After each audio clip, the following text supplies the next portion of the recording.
Kita ke informasi lainnya, akibat dari gangguan pada pusat data nasional sejak Kamis lalu, kantor imigrasi Semarang tidak bisa mencetak paspor. Dampaknya, warga yang sudah melakukan pendataan sejak Kamis tidak bisa mendapatkan paspor untuk berpergian.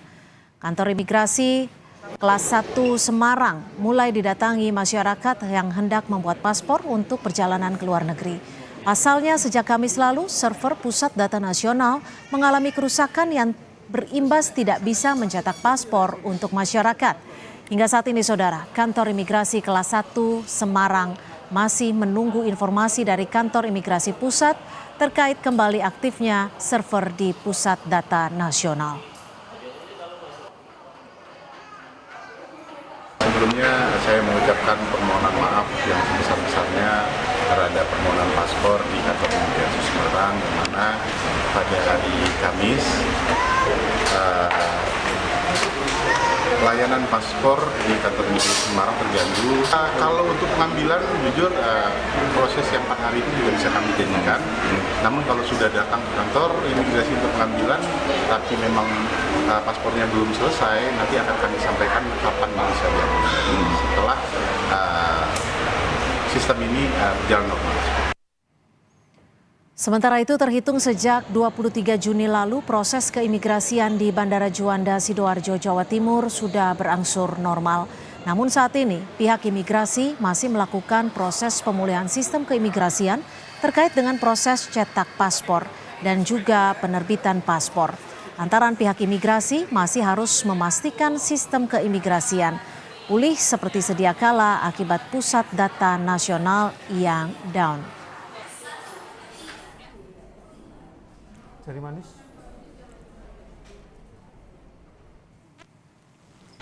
Wakil Presiden Maruf Amin minta serangan siber ke Pusat Data Nasional Kemenkominfo diinvestigasi. Wapres minta kejadian serupa tidak terulang.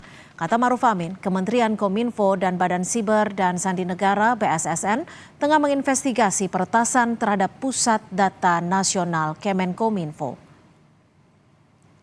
Ya, yang utamakan kita itu kan mengembalikan apa istilahnya menormalkan keadaan ya, dan alhamdulillah sekarang sudah normal. Nah, sebabnya apa terjadi penurunan ini itu sedang dilakukan oleh pihak Kominfo dan juga oleh BSSN dan dari pihak keamanan sedang mencari sebabnya. Nah, dan kita berharap bahwa kejadian kemarin ini tidak terulang lagi. 5 hari usai serangan ransomware ke Pusat Data Nasional melumpuhkan sejumlah layanan publik, Polri menyatakan mengusut dugaan pidananya berkolaborasi dengan Kemenkominfo dan BSSN. Soal dugaan bocornya data Inafis Polri yang dijual belikan di dark web, Sandi bilang akan mengecek dan memitigasi.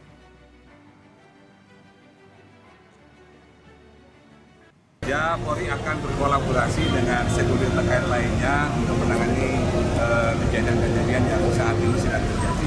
Mudah-mudahan, mohon doanya, semuanya bisa kita tuntaskan, semua yang terjadi ini bisa kita mitigasi dan kita antisipasi dan kembali.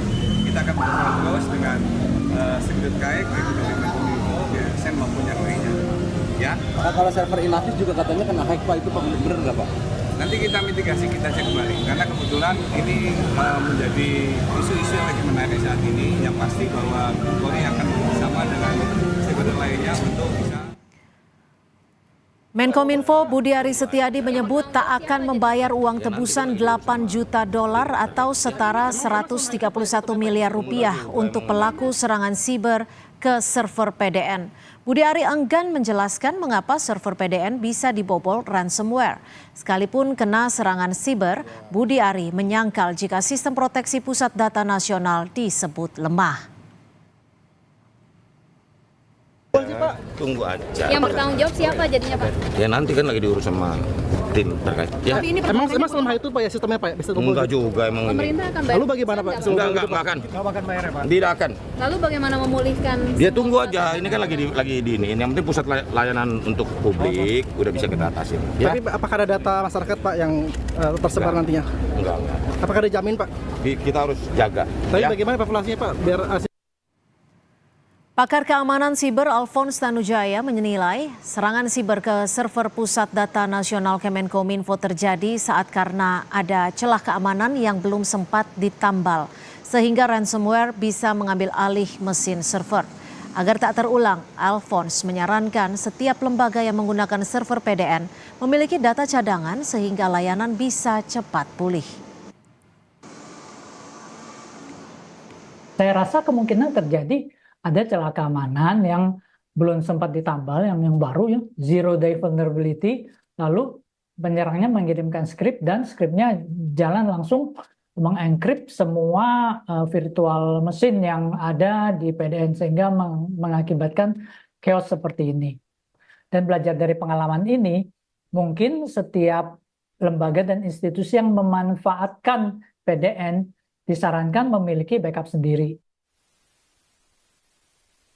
4 hari sejak viral gangguan layanan keimigrasian Bandara Soekarno-Hatta, Badan Siber dan Sandi Negara (BSSN) mengakui terjadi serangan ransomware brand Chipper terbaru terhadap Pusat Data Nasional Kemenkominfo yang dikelola PT Telkom di Surabaya. Serangan siber dalam bentuk ransomware dengan nama Brain Chipper Ransomware. Ransomware ini adalah pengembangan terbaru dari ransomware Lockbit 3.0. Jadi kondisinya barang bukti, evidence-nya itu terenkripsi. Karena serangannya kan mengenkripsi data antara lain. Jadi ini juga menjadi pekerjaan kita untuk kita pecahkan. Akibat serangan ransomware terhadap Pusat Data Nasional Kemenkominfo, layanan 210 instansi pusat maupun daerah mengalami gangguan. Sebagian diklaim telah berhasil dipulihkan. Data yang terinfek, yang terjadi, yang berdampak itu ada 210 instansi yang berdampak dari baik itu pusat maupun daerah. Jadi kita memigrasi data-datanya. Nah ini prosesnya bagaimana? Ini kecepatannya adalah harusnya bisa dipercepat apabila ada koordinasi antara tenan dengan penyedia layanan cloud-nya. Ketua Komisi 1 DPR Mutia Hafid menilai serangan siber terhadap Pusat Data Nasional tak hanya membuat layanan publik terganggu, namun juga berpotensi kebocoran data. Menurutnya, gangguan terjadi karena ketidakcakapan pengelola keamanan siber. Karena kita nggak mau ketika ada serangan, sistem down itu satu, layanan akan terganggu, tapi yang kedua juga potensi kebocoran data. Nah ini yang juga kemarin kami minta kepada Kemenkominfo untuk menjaga, melihat. Mau itu malfungsi, mau itu serangan, masalah utamanya ada pada ketidakcakapan cyber security kita. Jadi ini yang perlu diperbaiki ke depan. Kalau dalam beberapa hari ke depan belum ada perbaikan, kita akan panggil Menkominfo. Dari penelusuran, pelaku serangan ransomware terhadap Pusat Data Nasional Kemenkominfo meminta uang tebusan $8 juta atau 131 miliar rupiah untuk membuka data yang disembunyikan. Tak hanya kali ini, serangan siber dan dugaan jual beli data rahasia di dark web sudah sering terjadi dan kian marak. Tim Liputan, Kompas TV.